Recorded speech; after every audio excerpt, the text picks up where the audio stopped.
안녕하십니까. 최영호의 주간경제리포트 2부 김성민입니다. 주간경제리포트 2부입니다. 2부에서도 계속해서 올 하반기 우리 경제의 쟁점들 한번 짚어보도록 하겠습니다. 바로 오늘 네 번째 주제로 한번 넘어가 보겠습니다. 문재인 정부가 가장 심혈 기울이고 있는 고용시장에 대해서 한번 전망해 보겠습니다. 초반에 내수시장 얘기를 하다가 잠깐 짚어봤던 문제이기도 한데요. 일부에서도 잠깐 얘기를 했지만 상반기에도 고용에 있어서는 별로 좋은 성적을 거두지 못했다는 평가 있습니다. 근데 청와대 반장식 수석은 일자리의 질은 꾸준히 그리고 크게 개선되고 있다는 모습을 보인다면서 현장과 다른 얘기를 하고 있기도 합니다. 이런 상황 어떻게 해석이 되나요, 고객님? 아니 별로 좋은 성적이 아니라 매우 나쁜 성적이죠. 그렇죠. 그래서 17년 만에 최고 실업률, 그다음에 과거에는 한 달에 30만 원씩 취업 증가율이었는데 그게 10만 명으로 지금 줄어 있는 상태. 그다음에 양질의 제조업 일자리 7만 개가 없어진 상태. 그게 크게 개선되고 일자리가 늘어난 건가요? 그러니까요. 아니죠. 예. 그래서 근데 반장식 수석이 반수석이 이것을 세 가지 이유를 댔어요. 네. 인구 구조가 잘못되고. 아니, 인구 구조 잘못된 거 우리 하루 이틀 그렇죠. 얘기도 아니고요. 그 다음에 통계적 요인이 굉장히 컸다. 통계적 요인이라는 건 이제 전년 동기 대비하는데 전년에 많이 늘었다 이거죠. 전년에 많이 늘은 거를 더 많이 늘게 해달라고 지금 우리가 부탁을 했고, 예. 그것을 이뤄야 되는데 그런 아주 석연치 않은 그러네요. 이유를 대면서 네. 지금 최근에 몇 개 안 되지만 이렇게 아직도 시기적으로 충분하지 않지만 개선되고 있다. 일자리 없는 경제 성장에도 우리가 굉장히 지금 울분을 토하고 있는데 그렇죠. 일자리 없는 경제 침체 속에서 이런 식의 답변을 하는 것은 진짜 보고 싶은 것만 보고 있는 네. 그런 청와대 일자리 수석의 그런 좀 편협적인 그런 시야로 네. 현장을 바라보고 있는 것 같아갖고 굉장히 걱정이 많습니다. 최악의 고용 지표들이 나오고 있는 것들을 진짜로 정확히 보셔야 돼요. 네. 그리고 청와대 일자리 수석이 하는 일은 좋은 얘기들은 부처에서 다 오고요. 그러면 그것이 이러하고 저래저래 해서 이것이 틀린 것입니다. 아닙니다를 분명히 대통령을 보좌할 때 바른 소리를 해줘야 되는데 네. 그 부분에 대해서는 굉장히 박한 점수를 드릴 수밖에 없고요. 반장식 수석한테 내가 영상편지 하나 써도 되겠습니까? 예, 쓰십시오. 수석님, 일자리도 중요하지만 일거리를 만들어 주십시오. 그러면 일자리는 자동으로 나옵니다. 예. 보고 싶은 일자리는 일거리에서 나오기 때문에 일자리 수석님은 조금 더 균형적인 감각으로 대통령을 보좌하시고 올바른 통계로 잘 이끌어 주시길 바랍니다. 반수석님 화이팅! 네, 최근에 이제 경제 수장들 말고도 사회적으로나 이렇게 우리 정권 좋게 평가하는 내용들 굉장히 많잖아요. 여기에 대해서 한번 속 시원하게 말씀 좀 해주시죠. 좋게 평가하는 게 말씀드리고 쉽게 얘기하면은 예. 보고 싶은 것만 보는 거고요. 예. 그다음에 이렇게 좋게 평가한다는 자체가 뭐냐면은 우리가 걱정하는 부분이 네. 위기감이 없어요. 그렇죠. 경기가 침체기로 들어가는 부분들에 있어서의 위기감이 없고요. 예. 그 다음에 제일로 걱정되는 부분은 뭐냐면은 예. 이런 일자리 정책들이 종교의 교리로 생각을 해요. 다른 것들은 안 보세요. 맹신적인 믿음이 있어요. 이거 하면 잘 된다. 예. 안 되면 바꾸는 것이 그것이 이 정부의 일이고 예. 또 바깥에 낙엽이 하나 떨어지면 가을이 온 줄을 알아야 되는데 나뭇가지가 다 떨어져도 아직이 여름인 줄 아는 그러한 예.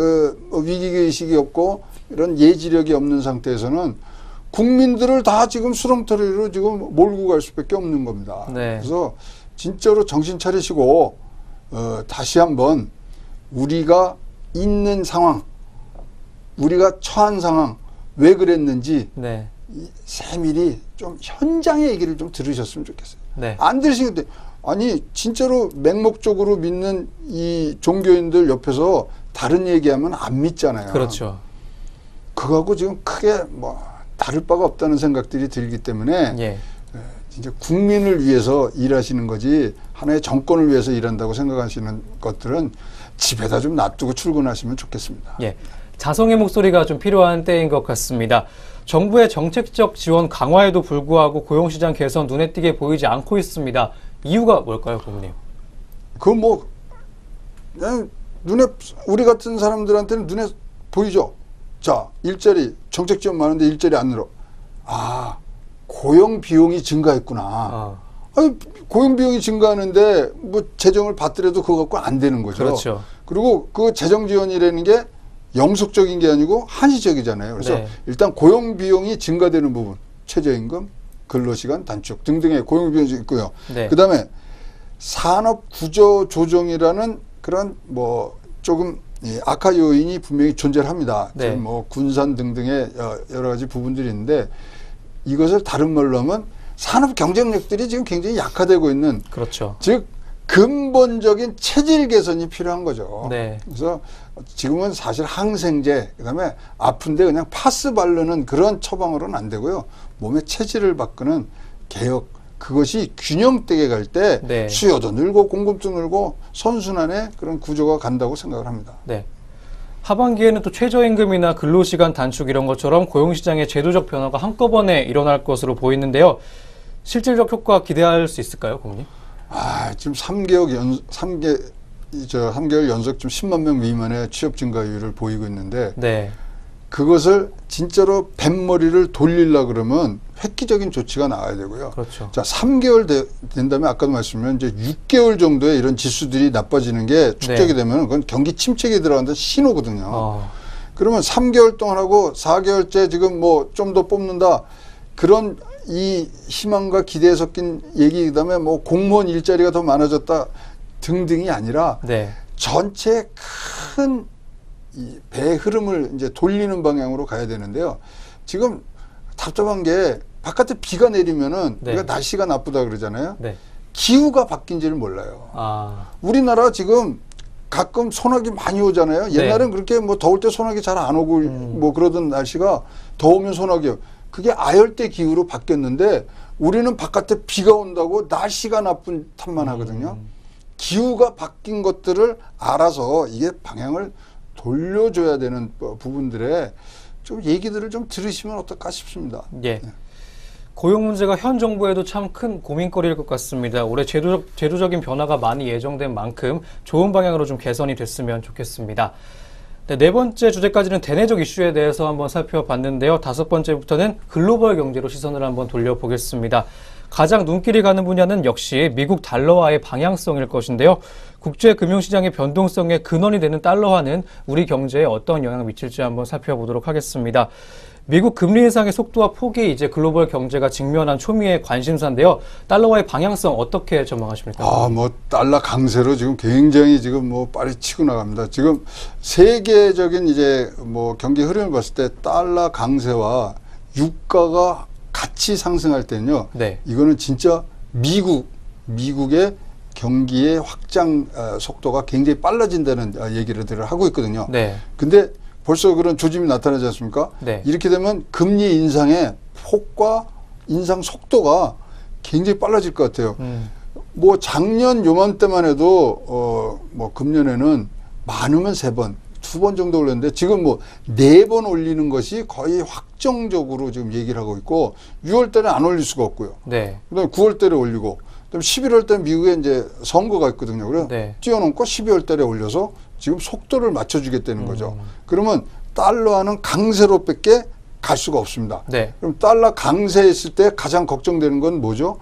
우리나라에서 외국 자본들이 바깥으로 뭐 유출될 수밖에 없는 거죠. 네. 우리나라의 금리도 이자도 얼마 안 주는데 거기다 불안한데 그렇죠. 미국의 안전한 미국에 그것도 금리를 많이 주는 그쪽으로 옮기는 부분. 네. 뭐 근데 이제 우리나라 펀더멘털이 괜찮으니까 뭐 방어할 수 있습니다만은 다른 아까 거명했던 나라들에서는 이거는 뭐 거의 몸살로 오거든요. 예. 그러면 그것이 다시 역풍이 돼서 전 세계에 만연이 되는 것이 지금까지 어떤 패턴이었기 때문에 네. 이 국가 간의 금리 차이에 의한 자본 뭐 이동 현상, 그다음에 안전자산으로서의 달러를 자꾸만 모으려는 현상 등등이 네. 점점 더 달러 강세를 만드는 요인들이기 때문에 네. 달러 강세 이거는 뭐 상수로 보고 좀 움직여 주시는 게 더 현명하지 않을까 봅니다. 네. 미국 달러화가 강세이면서 이제 유가까지 올라가게 되면 전형적인 경기 호황의 징조인데요. 이런 우리나라 경제에는 긍정적인 효과가 있지 않을까요? 그렇죠. 뭐 우리가 이제 미국에 뭐 수출하는 물량도 많고 네. 특히 이제 미국과의 어떤 이제 동맹 차원에서도 굉장히 이제 안정적으로 가는데 네. 자 우리나라가 그럼 달러에 대해서 얼만큼 우리가 이 환율적으로 우리가 대응을 할 수 있느냐 네. 이제 이 부분이고요. 특히 이제 우리나라 외환 보유고가 굉장히 이제 많기 때문에 뭐 아직은 좀 안전하고 안심을 할 수 있는데 네. 이렇게 달러가 강세가 되면요, 우리나라가 좀 더 이 모멘텀을 살릴 수 있는 부분은요, 미국하고 통화 스와프를 꼭 맺었으면 좋겠어요. 그래서 안정적인 금융 시스템이 있을 때 네. 경기의 어떤 실적이라든가 이런 것들이 바로바로 성장률로 옮겨질 수 있는 부분들이 있어서 네. 그런 것들은 굉장히 선제적으로도 할 수 있고 우리가 뭐 사실 뭐 경제 당국의 이런 당국 정책자들이 조금만 머리를 쓰면 네. 해낼 수 있는 부분들이 많거든요. 못할 것 같으면 저한테 연락 주십시오. 제가 도와드리겠습니다. 네. 네. 알겠습니다. 하지만 트럼프 정부의 재정 지출 확대나 뭐 감세안으로 인한 재정 적자 확대 이런 것처럼 달러 약세에 대한 압력도 언제나 존재를 하고 있는 거 아니겠습니까? 그럼요. 지금 뭐 그 부분에 대해서는 월가나 우리나라 뭐 여의도 증권가에서도 항상 예의주시하는 부분인데요. 사실 이제 17년부터 19년까지 마이너스 3.5에서 마이너스 4.6의 재정 적자를 지금 낸다고 공표를 해놓은 상황이에요. 그러니까 적자는 가죠. 그럼 미국은 어떻게 해요? 적자가 나면 어떡합니까? 100불짜리 찍어내거든요. 100불짜리 찍어내는데 드는 비용이 어느 정도 되는지 아세요? 잘 모르겠습니다.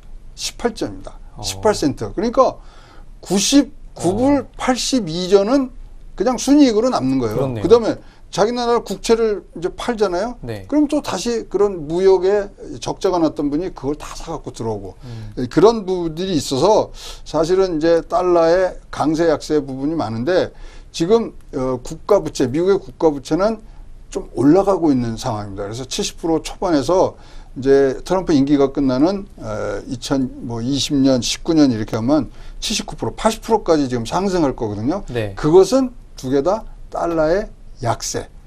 거기다가 11월 달에 선거 있지 않습니까? 그렇죠. 근데 선거 공약 중에 하나가 1조 달러의 인프라를 건설하겠다. 그러면 찍어내야죠, 돈을. 그렇죠. 그러면 달러 약세의 부분들이 분명히 이제 나오는데 일방적인 달러 약세의 전망은 절대 금물입니다. 이런 게 하더라도 네. 이것이 달러를 찍어내더라도 그러니까 기축통화가 좋은 게 한번 나갔다가 다시 다 들어오거든요. 그렇죠. 그래서 일방적인 달러 약세의 전망은 접어두시고 네. 일단은 강세로 갈 수 있는 부분에 대비를 해주시면 좋겠습니다. 네. 네. 올 상반기에 한반도 평화 정착이 또 큰 이슈이기도 했는데요. 원화 강세의 국면 보일 가능성도 있지 않습니까, 부모님? 뭐 지금 우리 워낙 강세죠. 네. 그래서 강세고 그다음에 뭐 신용 등급이 뭐 변하지 않고 만약에 뭐 6월 12일 날 북미 정상회담 그다음에 그에 이어서 남북미 정상회담이 가면 굉장히 이제 안전한 그런 투자처로 이제 바뀌면 할 거고요. 네. 더 기대되는 것은 남북 경협이죠. 그렇죠. 남북 경협이면 어떻게 되겠어요? 드림 프로젝트 뭐 이제 돈다발 싸들고 이제 그렇습니다. 국내로 들어온단 말입니다. 네. 그랬을 때는 더욱더 원화의 강세가 일어날 수 있는 부분들이 많거든요.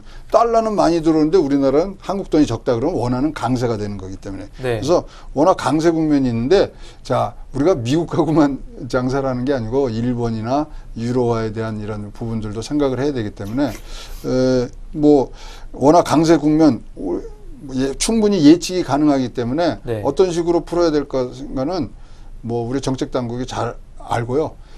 또 잘 모르시면 저한테 연락 주십시오. 많은 연락 부탁드리겠습니다. 네. 다음으로 6번째 주제 한번 넘어가 보겠습니다. 흔들리는 신흥국 증시와 국제 유가의 상승입니다. 아르헨티나와 터키 등의 위험이 증가하면서 잠재적 위기 발생에 대한 경각심 높아지고 있습니다. 이탈리아발 금융 위기까지 한번 점쳐지고 있는데 이런 가운데 유가는 계속 상승하고 있습니다. 글로벌 경제가 회복세를 보이고 있는데 이 위험도가 높은 국가들의 숫자는 그대로라면서요, 고객님. 이게 참 희한해요. 지금 뭐 회복세에 있어서 전체 숫자는 줄었어요. 26개국에서 15개국으로 줄었는데 네. 고위험 국가는 6개는 그대로 갑니다. 이건 IMF에서 6개의 그런 지표를 갖고 하는데 3개가 넘어가면 이제 위험한 나라라는데 네. 지금 위험하다는 나라는 2016년이나 2018년이나 지금 똑같아요. 아르헨티나, 네. 터키, 미얀마, 그다음에 남아공, 이집트, 우크라이나 6개는 변하지가 않았어요. 그러니까 지금 사실 뭐 다른 나라 뭐 저위험군은 터지면 소위 말하는 이 뭐 모든 정부들이 공조화해서 막을 수가 있는데 고위험군에서 터지면요.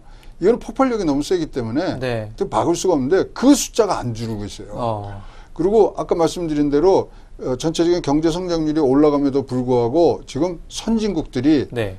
뭐 중국, 일본, 독일 뭐 이런 등등의 네. 성장세가 둔화되고 있기 때문에 전체적으로도 지금 침체기에 대해서 좀 생각을 하고 있어야 되는 부분이고요. 네. 아르헨티나, 터키 물가가 살인적으로 오르고 있고요. IMF 구제금융 들어갔기 때문에 여기서 어떤 식으로 돌파구를 찾느냐는 참 우리가 어떻게 할 수가 없으니까 진짜 모니터링을 착실하게 해야 되고요. 네. 아까 말씀 잠깐 드렸지만 뭐 여러 나라와 통화 스와프를 통해서 안정적인 국면을 갈 수 있도록 이는 충분히 선제적으로 준비할 수 있는 부분들이 많습니다. 네.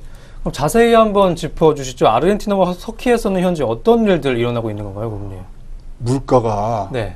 그러니까 소위 말하는 아르헨티나의 페소화나 터키의 그런 화폐의 가치로서 지금 뭐 거의 기능을 상실한 상황이죠. 그러니까 네. 이 두 나라에서의 또 정부의 그런 어떤 지불 능력이라든가 재무 운영 방식은 굉장히 뭐 점수를 줄 수 없을 정도로 네. 나쁘기 때문에 그런 부분. 자, 근데 아르헨티나, 터키가 이렇게 가는데 가장 영향을 미친 것은 누굴까요? 글쎄요. 달러와 강세예요.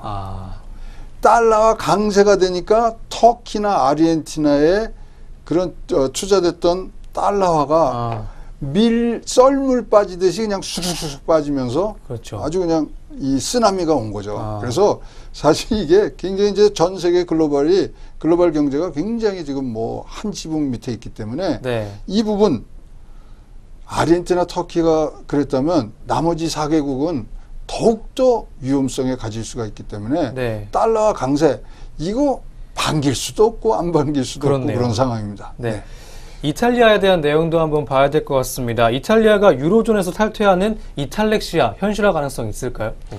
이게 뭐 굉장히 이제 극적으로 이제 타협 국면이라 그럴까요? 예. 이제 뭐 경제 장관을 이 반이유의 사람으로 했다 그래서 대통령이 거부를 했고 네. 또 여기서는 친이유 총리를 냈는데 오송연합에서 뭐 또 반대를 하는데 오늘 만났어요. 대통령하고 오송연합의 디마리오 이 당수가 만나서 네. 그럼 잘 한번 거국내각을 구성해보자. 그런데 여기도 이탈렉시아가 일어날 수 있는 이 가능성이 꽤 높아요. 유일하게 네. 2006년 7년도 경제위기 뭐 8년도까지 경제위기에서 회복하지 못한 선진국 중에 하나가 이탈리아입니다. 실업률 11%. 뭐 대단하네요. 거의 그다음에 여기 이 미국이 이 서프라임 모기지 들어갈 때 네. 부실 대출이 4천억 불이었어요. 근데 지금 이탈리아의 부실 대출이 네. 3천억이 넘었습니다. 그러면은 지금 이탈리아가 갖고 있는 금융 자산이가 2,540억밖에 안 되기 때문에 산 능력이 없어요. 그래서 이 부도가 나고 그러면 이 사실 이제 유럽존에서 퇴출당할까봐 지금 걱정을 그러게요. 하는 거죠. 왜냐하면 한 나라가 그렇게 되면 다른 나라에 다 영향을 미치기 때문에. 네. 그래서 지금 이탈렉시아인데 저보고 가능성을 얘기하라고 하면 일단 이탈리아가 유로존에서 탈퇴하는 것은 거의 뭐 희박하다는 생각을 갖고 있습니다. 왜냐하면 영국은 파운드화로 전환이 가능해요. 네. 근데 이탈리아는 네. 유로화에서 자기네 자국 통화인 리라화로 바꾸면요 더 깡통찰 확률이 높기 때문에 안 나가리라고는 생각을 합니다만 만약에 나가게 되면요 우리나라 같은 경우에는 유로존의 수출이 확 줄입니다. 유로존의 수출이 경제 성장률이 1% 빠지면 우리나라는 4% 정도의 수출이 주는 효과이기 때문에 우리나라에 영향이 많죠. 그래서 이건 좀 뭐 22 유럽 중앙은행에서 굉장히 좀 잘 이 관리를 잘 해주시리라고 믿습니다. 네. 이제 글로벌 경기가 회복이 되면 추가 수요가 발생을 하면서 유가가 지속적으로 이제 올라갈 텐데 어떻게 전망하십니까, 부모님? 최근에 이제 중동에 그 지리적 리스크가 이제 올라가면서 70%를 넘었어요. 배럴당. 그런데 항상 이 유가가 올라가는 게 걱정이라고 생각하시겠지만 유가가 올라가면 이 석유를 많이 쓰는 거 아니겠어요? 그렇죠. 그러면 항상 경기 호황세에서 이제 초과 수요가 났기 때문에 유가가 올라가는데 그 부분입니다, 이번에는. 그래서 일단 모습으로는 좋습니다. 초과 수요가 발생했기 때문에 유가가 올라가는데 공급도 또 늘리는 방향으로 좀 갔어요. 비오페크 이 가입되어 있는 산유국에서는요 증산을 하겠다 그랬거든요. 그래서 초과 수요와 뭐 공급이 이제 맞아져가는 2017년도 작년에는요 공급이 부족했어요. 그런 부분들이 이제 맞아지는 부분들로 가기 때문에 일단 70불 가든가 뭐 더 가더라도 이거는 초과 수요, 즉 초과 수요는 어디서 나오냐? 경기가 좋은 데서 나오는 거기 때문에 걱정은 안 합니다만은 우리나라는 이제 뭐 전 세계에서 손가락 안에 드는 원유 수입국이기 때문에 그러면 우리나라는 물가가 오를 수 있는 개연성이 좀 있는 거죠. 네, 총 이렇게 오늘 6가지 주제 한번 짚어봤습니다. 앞으로 대한민국 경제는 어떤 식으로 이슈에 대응해야 할까요, 고모님? 자, 이렇게 대외 경제의 불확실성이 높아지고요. 그다음에 국내 경기가 어떤 성장세를 멈추고 있는 시점이라고 판단이 된다면 우리가 뭘 해야 되냐면 잠재 성장률을 높이는 정책으로 가야 됩니다. 그러기 위해서는 뭐 몇 가지 이제 정책적 제안을 하고 싶은데요. 첫째, 자, 지금 노동청이나 통계청에서 뭐 지표를 하나 보면 그 경기 판단, 아주 순간적인 경기 판단에 굉장히 지금 뭐 뜨거운 반응들을 하시는데 거기에 얽매이지 말고 지금은 경기 활성화 대책, 경제 구조를 어떻게 개혁하느냐 이 부분들이 굉장히 시급합니다. 문재인 대통령도 이 말씀하셨어요. 이 소득주도 성장하고 혁신 성장하고의 균형적인 발전을 갖도록 해라 한 거거든요. 굉장히 좋은 말씀 하셨단 말이죠. 그래서 지금은 이러한 잠재 성장력을 높일 수 있는 부분들이 굉장히 필요하고요. 그러니까 활성화 대책과 구조 개혁. 그다음에 지금 경기 회복세를 이어갈 수 있는 고용 정책을 확대를 해야 되죠. 자, 그러면 그냥 퍼주기식의 일자리가 아니라 어디서 일자리가 나와야 되냐면 일거리에서 나와야 됩니다. 어떻게 표현이 되냐면 자, 말이 마차를 끄는데 마차가 말을 끄는 지금 모습이 돼 있거든요. 왜냐하면 기업이 잘 된 다음에 일자리가 쫓아오는 거 아니에요. 그래서 일거리를 만드는 거. 일자리가 아닙니다. 일거리를 만들 때 자동적으로 자리는 오는 거죠. 그다음에 이제 우리가 지금 굉장히 우리가 고민해야 되는 부분 또 많은 R&D 투자가 가야 되는 게 수출 부분의 산업 경쟁력 강화죠. 아까 잠깐 말씀드렸으면 다변화해야 되는 부분이 수출 품목, 그다음에 수출 선, 그리고 고부가치. 그래서 보호무역주의에 대응하기 위해서는 수출선의 다변화, 수출 품목의 다변화 굉장히 필요하고 지금 우리 먹고 사는 게 그거예요. 그러면 잘하는 걸 더 잘하게 해야 됩니다. 특히 이제 산업 경쟁력 강화 이런 부분을 했을 때 대통령 아까 말씀하신 것처럼 혁신 성장 이것이 굉장히 중요한 화두로 이제는 진짜로 기업들이 뛰게 해주셔야 되고요. 그다음에 개인적인 뭐 판단입니다만은 나는 이것이 모든 것에 다 우선한다고 생각하는 제안이 하나가 있어요. 뭔가요? 한반도 평화 국면을 우리는 국가 발전 전략으로 승화를 해야 됩니다. 우리가 비핵화가 되면 통일이 돼야 된다는 생각만 갖고 있는데 그 생각에서 벗어나고 통일이야말로 국가 발전 전략이라고 생각을 해야 됩니다. 그래서 뭐 남북한이 잘 살고 평화스럽게 사는 게 아니라 초인류 대한민국이 되기 위해서는 하늘이 내려주신 기회거든요. 그렇죠. 그래서 뭐 북한과의 뭐 핵무기 몇 개 이 싸움이 아니라 통일, 그것이 사실은 국가를 초인류 세계에서 제일 가장 살기 좋은 나라로 만드는 전략으로 승화해야 되는데 네. 이 부분에 대해서는 지금 생각들을 안 하고 다니세요. 그냥 평화만 오면 잘 사는 줄 아세요. 저는요, 평화가 조용한 산골에 초가집 짓고 사는 거 저는 싫어요. 들쑥날쑥 하더라도 시끄럽고 그러더라도 잘 사는 데서 살고 싶어요. 제가 어려운 일을 당했을 때 자전거에 기대서 그냥 우는 것보다 벤츠차 핸들에서 울고 싶어요. 그렇죠. 맞아요. 자, 그런 네. 것처럼 통일이 이런 기회가 왔을 때 국가 네. 발전 발전 전략으로 좀 승화시켜주는 부분들이 하반기에는 좀 보였으면 합니다. 네, 감사합니다. 이렇게 6번째 주제까지 마무리하겠습니다. 이렇게 하반기 우리 경제의 쟁점이 될 만한 요소들 총 6가지로 나눠서 한번 짚어봤습니다. 올 하반기 우리 경제에 좋은 일만 있었으면 좋겠습니다. 네, 최양호의 주간경제 리포트 준비한 소식 여기까지입니다. 다음 주도 국내외 이슈들 살펴보시면서 신중한 투자 계획 세워보시면 좋겠습니다. 저희는 다음 이 시간에 찾아뵙겠습니다. 시청해주신 여러분 고맙습니다.